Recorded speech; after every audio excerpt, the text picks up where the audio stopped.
Academic background really does matter. I'm going to be a department manager at a big company. In comparison, you're just an incompetent junior high school dropout. Is that what you mean? I blurted out. The reason they specifically invited me to the meeting was because I'd be a good foil. I'm not really looking for encounters with women to begin with. If I had known this would happen, I should have just skipped it. At that moment, a young woman approached our table quickly. Sorry I'm late. I had a hard time catching a taxi. I was worried that Kuka-san wouldn't show up. Please come and pick me up. It seems that Yama had set up this meeting because he wanted to get to know the president's daughter, Fuka. Fuka stared at me intently. Are you Miki-san, by any chance? Wow, this is unbelievable. I've always wanted to meet you. Huh, Fuka-san, do you know this guy? I was surprised that Fuka knew about my true feelings. My name is Manegishi Mitsuha. I'm an illustrator who turned 35 this year. I've always loved drawing and illustrations, and whenever there was a blank space, I would write something. When I was little, I would draw on anything, whether it was the wall or the floor, and my mother apparently had a hard time. I'm glad I let you use erasable crayons. The whole house was a place where you could draw your illustrations. Looking back, it's a shame that I erased them. My mother still tells me that she loves my drawings. If I had drawn them properly on paper, I could have kept them. However, since my canvas was the wall or the road, I had to erase them right away, and there aren't many drawings from when I was a kindergartner. My father died of illness when I was 4 years old, and my mother worked hard to raise me. Drawing helped me to ease the loneliness of not having my mother by my side all the time. I began to use everything as my canvas and pour out my honest feelings at that moment. Before I knew it, drawing had become my best way to express myself. When I entered elementary school, my homeroom teacher and other adults would nag me about various things. Since I didn't draw according to the colors found in nature, adults sometimes gave me strange advice like, you should draw the sky in blue. My mother, on the other hand, never interfered with my use of colors or style, and let me draw freely. I didn't study very hard at school, and I would often get scolded by my homeroom teacher for drawing during class. The drawings I drew during drawing class were also not well received by the teachers. In particular, several of the teachers who were my homeroom teachers in elementary school gave me very low marks for drawing on my report cards. I too, after hearing all sorts of things from adults, came to believe that I wasn't good at drawing and tried to quit drawing. At that time, my middle school art teacher, Mr. Yokoyama, instilled confidence in me.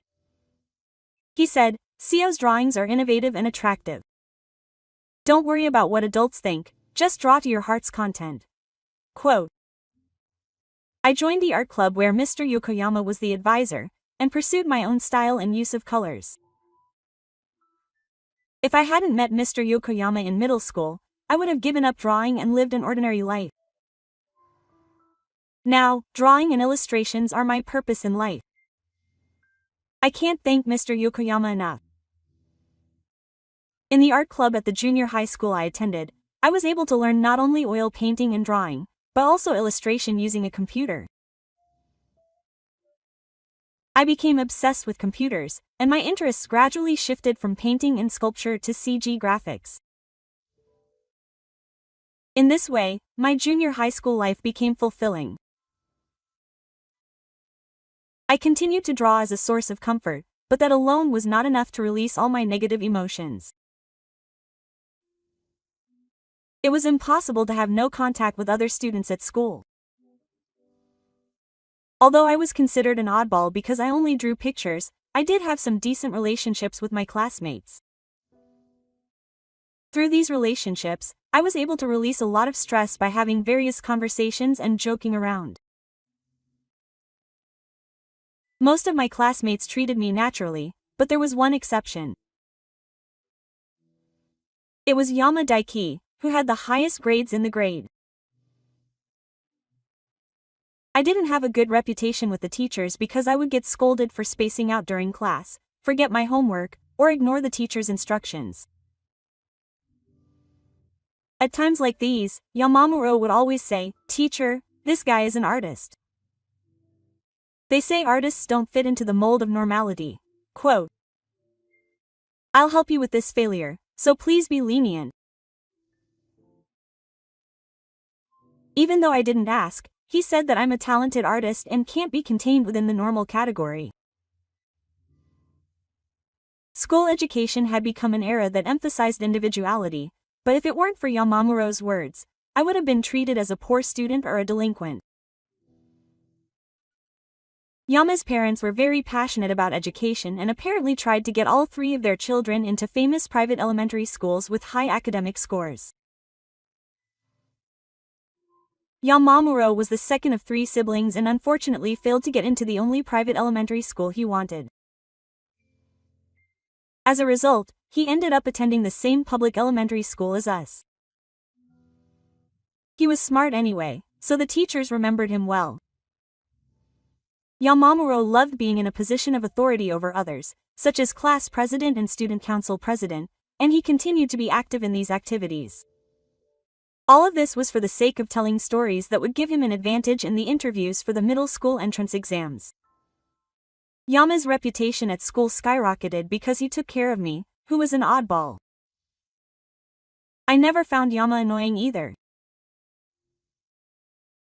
If I left it to Yamamuro, he would do things for me on his own, so I just left it to him. As time went on, the people around us began to recognize Yamamuro and me as best friends. Thinking back, I wonder if Yamamuro would have been isolated if I wasn't around. Everyone acknowledged that Yamamuro was smart, but we all knew that he had failed to get into a private school and had no choice but to go to the same school as us.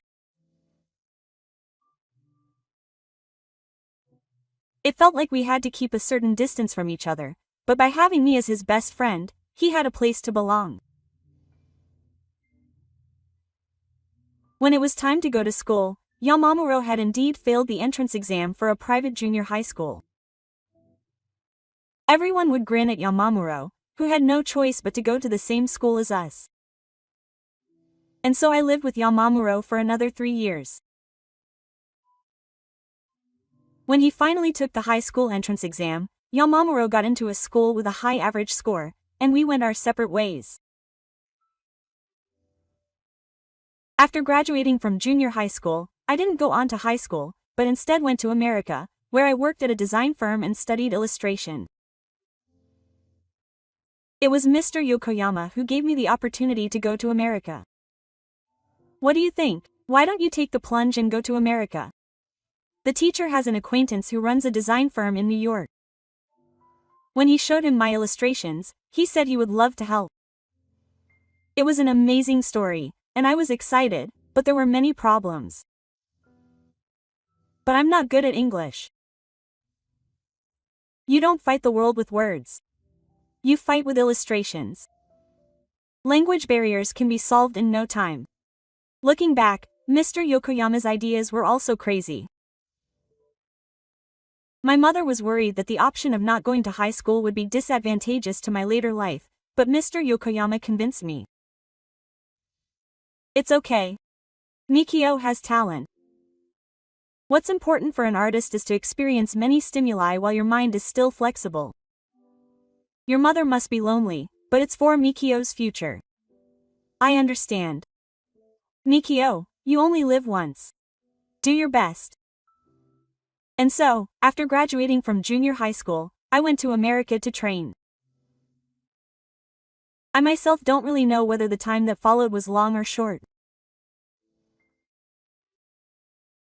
There were many encounters and farewells, and in the midst of turbulent days, I continued my training and became an illustrator.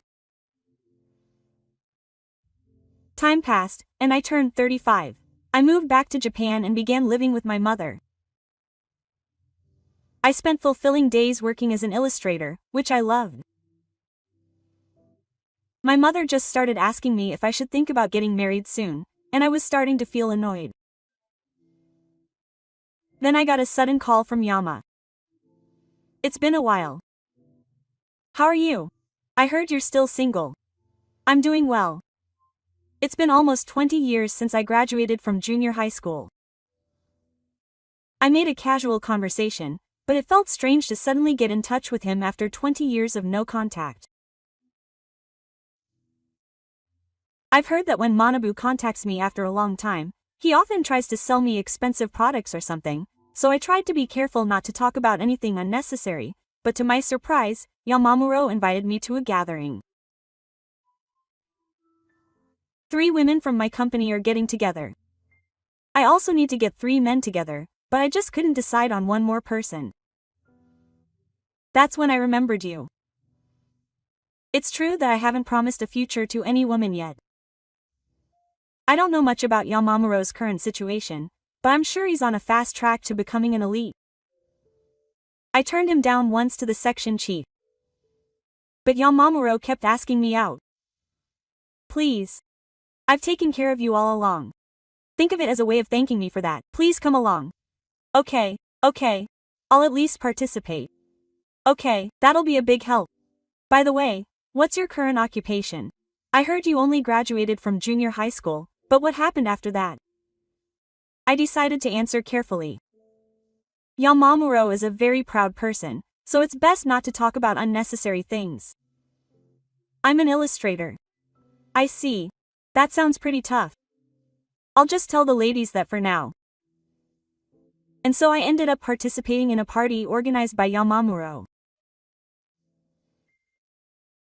The party was held in a glass-walled cafe restaurant on the first floor of a building that had recently opened in front of the station, and the venue was in the back of the store.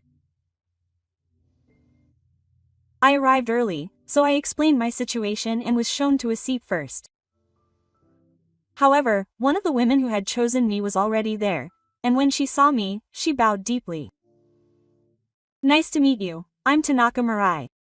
I got here too early. Me too, nice to meet you. My name is Manegishi Mikio.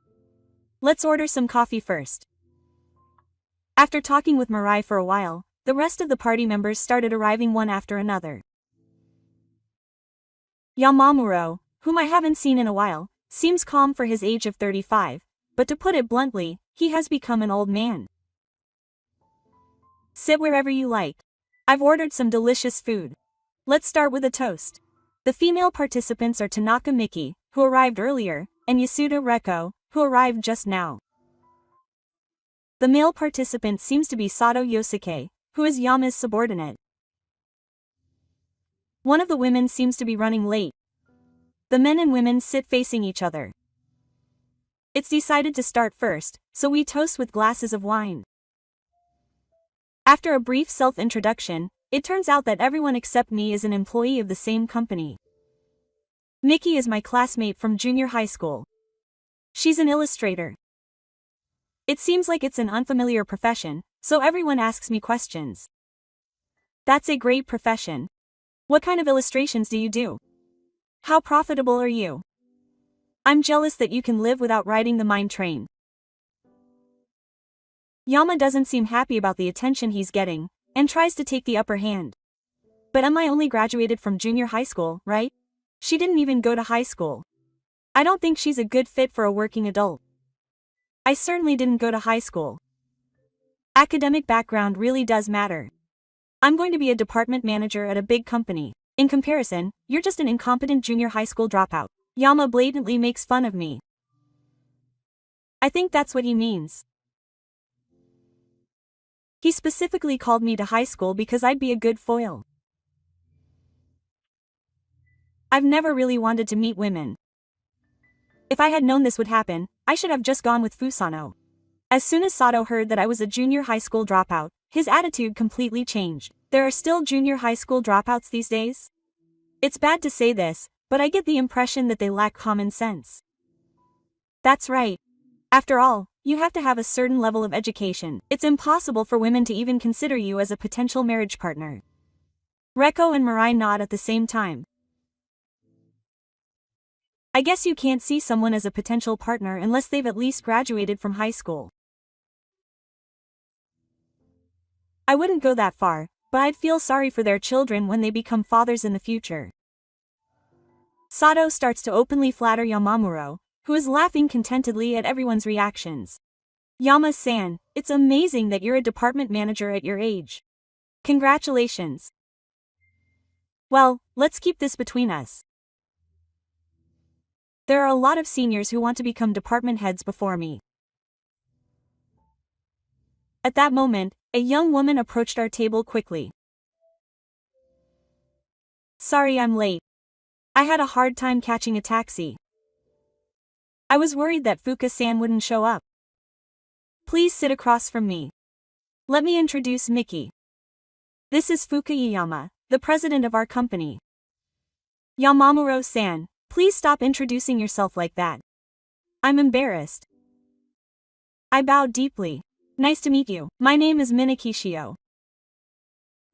I'm an illustrator. Nice to meet you. Huh, illustrator Kyo-san? Did I give a strange self-introduction? Fuka tilted her head as if trying to remember something. I couldn't help but look at her clothes. While many of the women were dressed in luxury brands, Fukagawa was wearing a simple wine-colored one-piece dress and carrying a beige leather bag. It must be for effect, but it didn't have a luxury brand logo on it, nor was it a famous shape. Looking again at the women on either side, they were both carrying bags that looked like they were from luxury brands. Perhaps the truly rich don't care about luxury brands and just wear nice things. It seems that Yama had arranged this meeting because he wanted to get closer to the group. The women got up and moved their chairs for Fuka. Sato greeted them nervously. It's Kue, Fuka-san. Let's toast again. That would be nice. Let's order some delicious cocktails.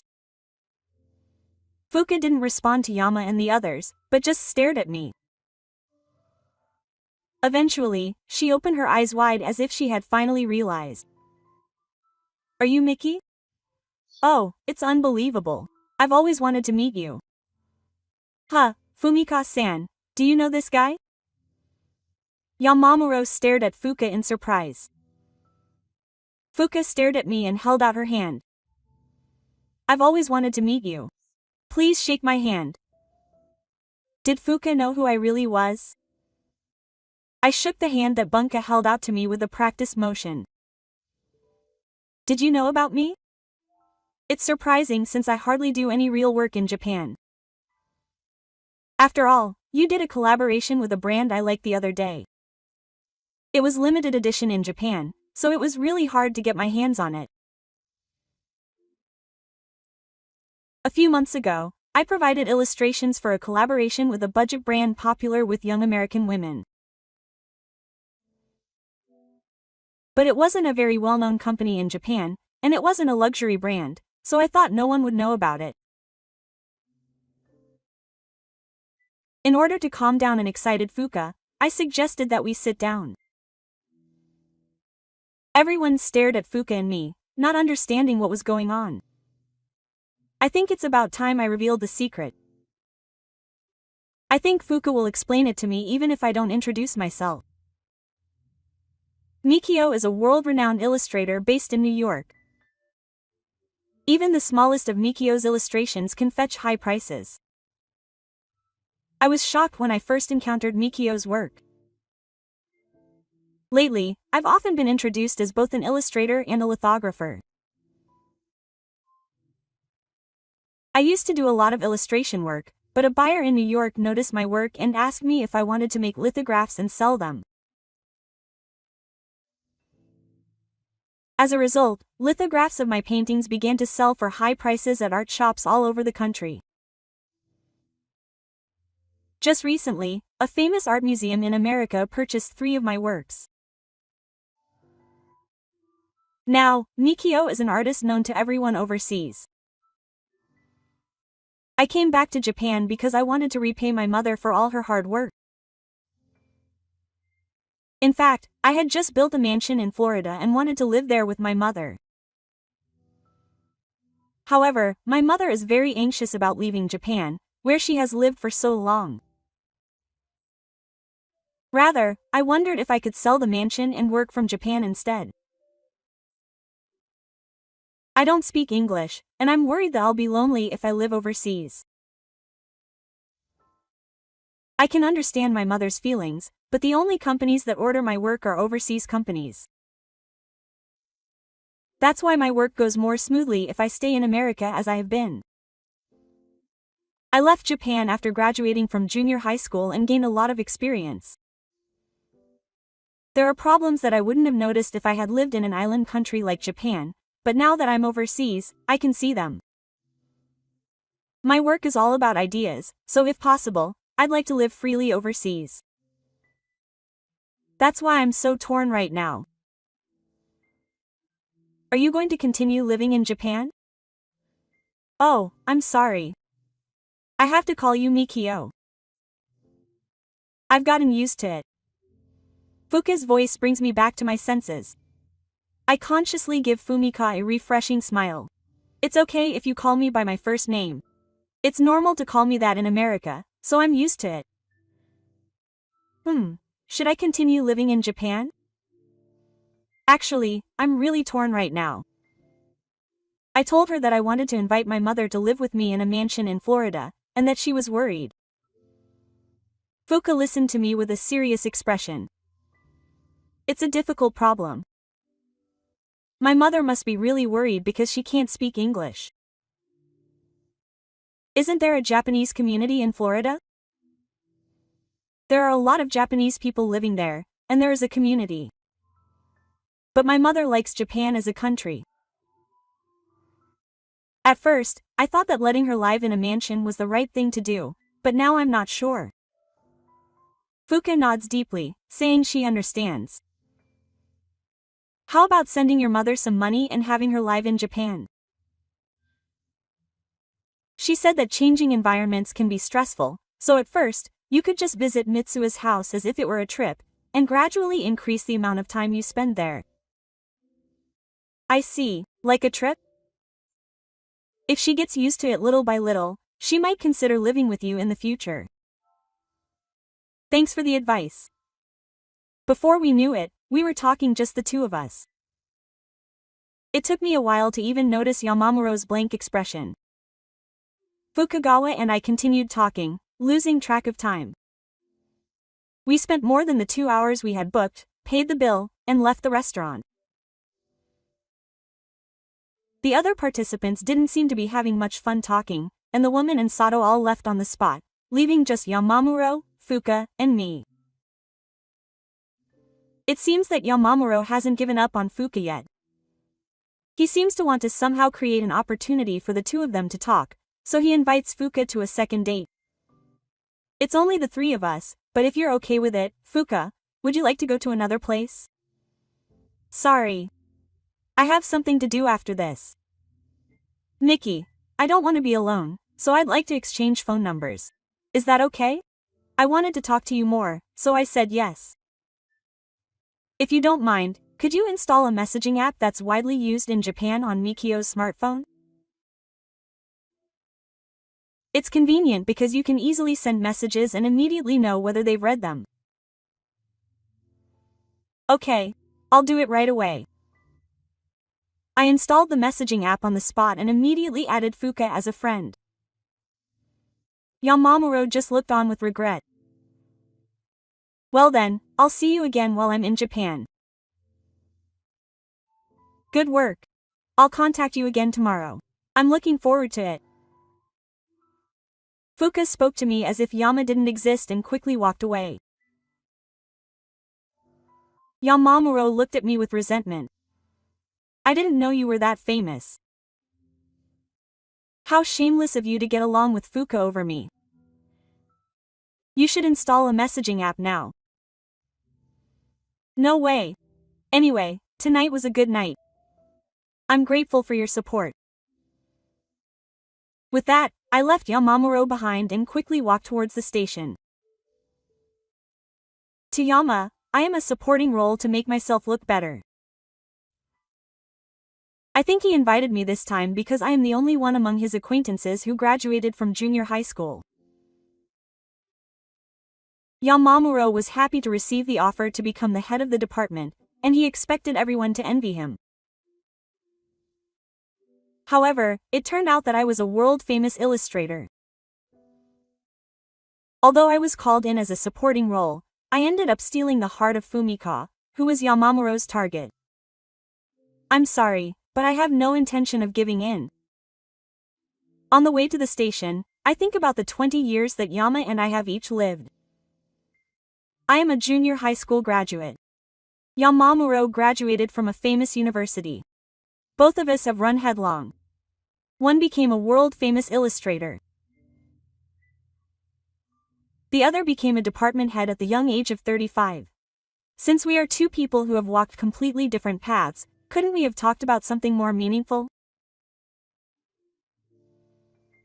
In the end, Yama, who had planned to make me a supporting role, ended up being my supporting role. Isn't it sad that the only way to boast about our own achievements is to compare them to others and bask in a sense of superiority? I decided to postpone my originally planned return date to America. This was because I had failed to convince my mother and because I had met a new person, Fuka. Fuka knew me better than I did. She knew where I first opened a classic, how much it cost on average, and which companies I had collaborated with in the past. She had been a fan for a long time. It may sound strange for me, an amateur, to say this, but I love how innovative and unconventional your work is. I lose track of time when I look at your art. I was honestly happy. Fuka wasn't interested in me because I was famous overseas, she simply saw my illustrations and paintings and thought they were wonderful. This is how Fuka and I started going out on dates together.